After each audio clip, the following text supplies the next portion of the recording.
back to Sledgehammer Horror, guys. I am Ken Sledge, and let's talk horror. Today, I am joined by the up-and-coming actress, Lily Ewald. Lily, how you doing today? I'm well. How are you? I'm doing very well. Thank you so much for coming on. This is super cool to have you. So for those of you that don't know, Lily is going to be in the upcoming Batman Riddle Me This, which is dropping this year. She's been stage acting since she was 7. She's kind of making her way over to cinema now. She's also playing young Selma Kyle later out this year. That's in the Batman Riddle Me This, right? Yes. So how was that? It was awesome. The filming experience was so much fun, and I don't want to give too much away, but I can't wait for everyone to see it. Yeah, do we have any type of release date or anything yet, or is it still just kind of up in the air due I to... think it's still up in the air. Yeah, as soon as you know, please let me know. And I have some of her links down here in the description. You guys can check it out so you can get updates from her as well. You are now, even though it's a Batman fan film, you are now forever in the Batman universe. That's one of the coolest things ever, something that nobody can ever take away from you. And 5-year-old me is super, super jealous right now. So not only that, but she's also been cast in the sci-fi web series Coworkers. That's currently in production, correct?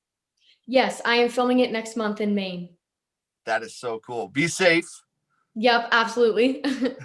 And then the teen Alyssa in the upcoming Owen Meyer. Am I saying that right? Yes, that's correct. That's a feature film. Lily, correct? Yes. So what's that like? So I think I'm filming it in the spring.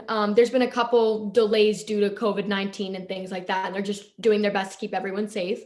But basically the film is about the struggles of teens this day and age, but I'm super excited to film it. Can't wait.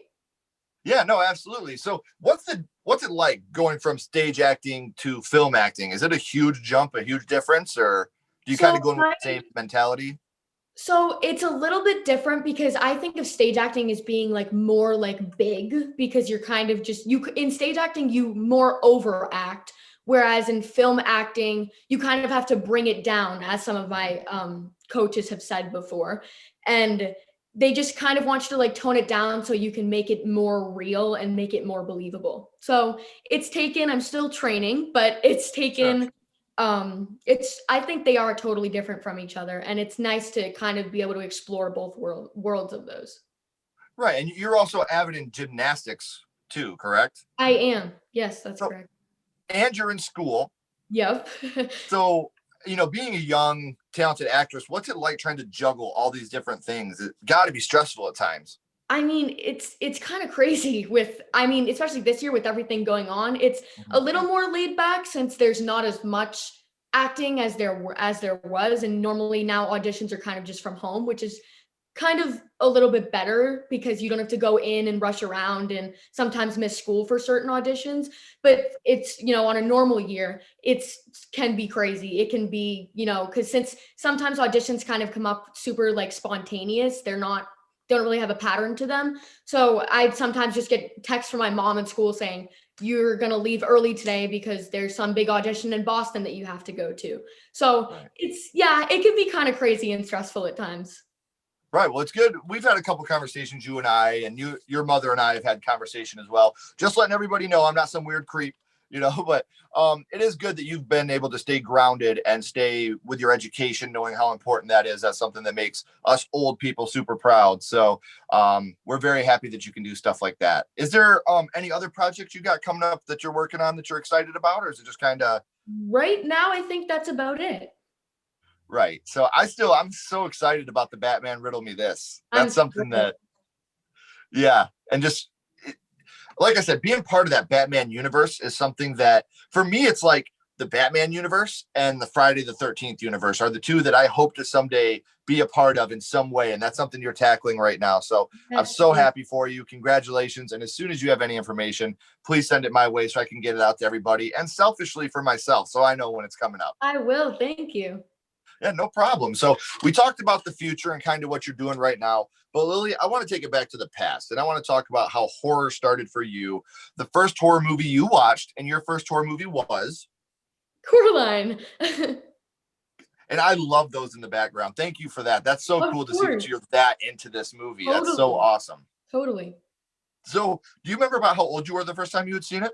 I was probably about 3.5, so closer to 4, so about 3.5. And that's really young for a movie like that. Very. And it's funny because people could say, well, it's an animated movie, but to a child, this is an absolute horror movie. It's an argument I have a lot because I'm one of the people that horror is what you make it. It doesn't have to have the label horror, which I believe Coraline is labeled as a horror movie, but it doesn't have to have that for it to be a horror movie. I think Jurassic Park's a horror movie. There are Right. so many tense and scary moments in that movie that blow me away every time I watch it. So, Yeah. do you know who you were with the first time you had watched it? I know you probably didn't just, go out to the movie store by yourself. So, So the first time I watched this, I had been really sick as a little kid and had to be hospitalized for a couple weeks in the ICU. I don't remember all of it too well, but I guess from what my mom's told me, she needed something for me to be able to stay still for a little bit so she could kind of help with my IV pick and do whatever she needed to do. And so this was the movie that we put on, just thinking it would be a cute little cartoon, but it was definitely not a cute little cartoon. But I think that's kind of just where my love for horror started because eventually over time, this movie kind of like shaped me to who I am today. and it's amazing how film can do that. My first horror movie was House from 1986, and it's a film that to this day I still watch it probably 4 to 5 times a year. And there are so many things I say and do in my own personal life that I reflect back to that film. And that's the impact that it had on me. So I can truly appreciate you saying something like that. So now this is a movie that there are some slow moving parts to it, but when it gets there, it gets there. So which scene from this movie affected you the most? I think the scene that affected me the most was probably when the other mother tells Coraline that she can stay here forever, but she has to sew buttons into her eyes. Because I Yeah. mean, I think that's like the turning point of the whole movie, because that's where it kind of goes from like, oh, this is just a fantasy adventure movie. Wow, looks awesome with a little few elements of scary, but it's not too bad. And then as soon as you get to here, it's like, this is all about to take a very dark and twisted turn. Yeah. And it's one of those things that when you're watching that scene, just the other mother herself, how she can bend and be all, oh my gosh, it's so she weirds me out, because Terrifying. you could tell this is a Tim Burton film because there's a lot of a Nightmare on Elm Street, Nightmare Before Christmas elements to this as well. But I think I've it blows people away. I was never a huge Nightmare Before Christmas fan. I don't know what it is about that film, but it I don't hate it, but I'm just not a huge fan. I don't think it's as good as everybody makes it out to be. I think Coraline is actually better when it comes, especially to the fear and the horror of this movie. I think that Totally. this has a lot more. Even when the boy never born. What was his name? Oh, Cor- YB. YB. There you go. Why were you born? YB. That I couldn't think of what it was. But when he can't talk anymore and he's still got that weird smile on his face, like the imagery of that is so creepy and scary Yeah, to me. totally. So when you think about Coraline, what is the first thing that pops into your head? In a weird way, joy. Because this is the movie that I guess got me through kind of my toughest Sure. times. And it's stuck with me through everything. And I get so excited when it's either on regular TV or I'm in a mood to watch it. I mean, at this point, it's kind of become a tradition now since I was sick. If I ever feel sick and I put this on the TV, my parents know that I'm definitely not feeling well. So in a way, it kind of does fill me with joy and excitement. And it's like my comfort movie. It makes me feel safe in a weird way. No, that's totally understandable. And that's, again, the power that film can have on us. That you can get almost transported away from yourself when you're watching this film and make yourself feel a little bit of euphoria and a little bit of happiness just because of what this movie means to you. And that's so important. And let's not forget that Coraline is from Pontiac, Michigan. Look, I'm from Pontiac. Huh? Michigan? So that's something every time when we see that, I'm like, whoop, whoop, go Michigan. So we talked about which scene affected you the most and what you think of when you think of Coraline.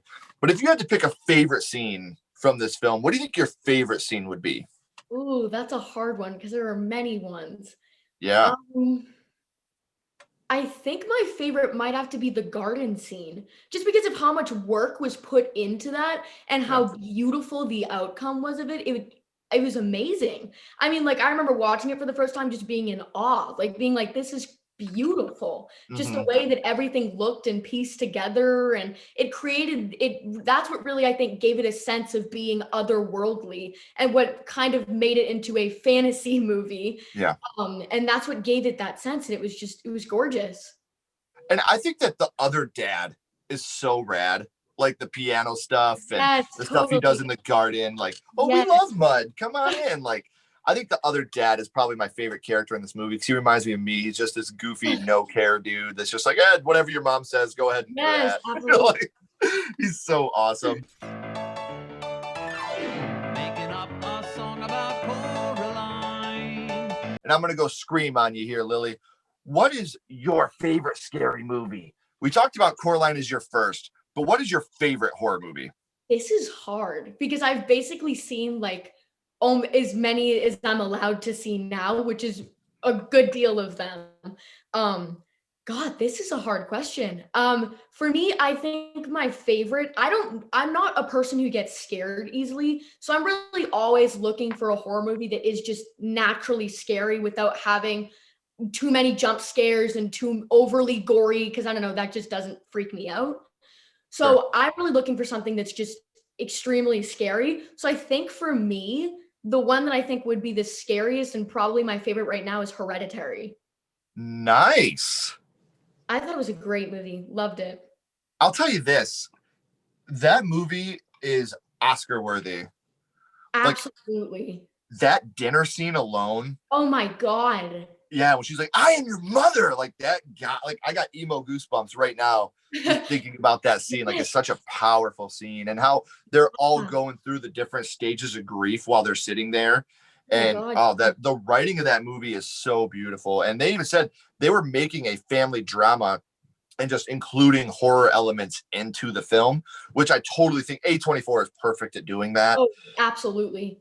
And the part spoiler warning right here. I'm going to spoil it if you guys haven't seen Hereditary.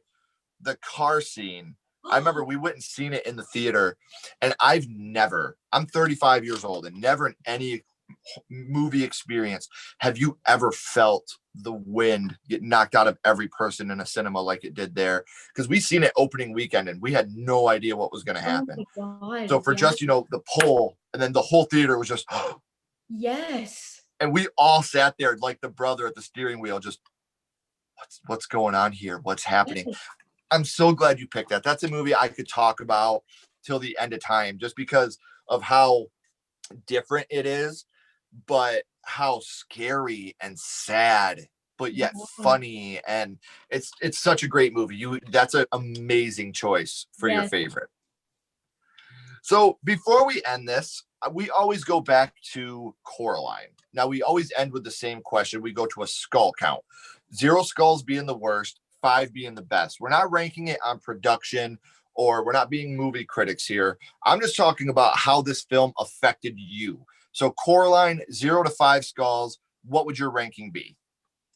I would probably have to say 5 skulls, just because of how many times I've seen it. And I think it's also the fact that every time I watch it again, I always notice something different. And I think that's what amazes me, is because they've incorporated so many elements into this movie that every time I watch it, it's either, oh, I didn't realize this about those 2 characters, or that's surprising, I haven't seen that before. It's just totally different and unlike anything I've ever seen before.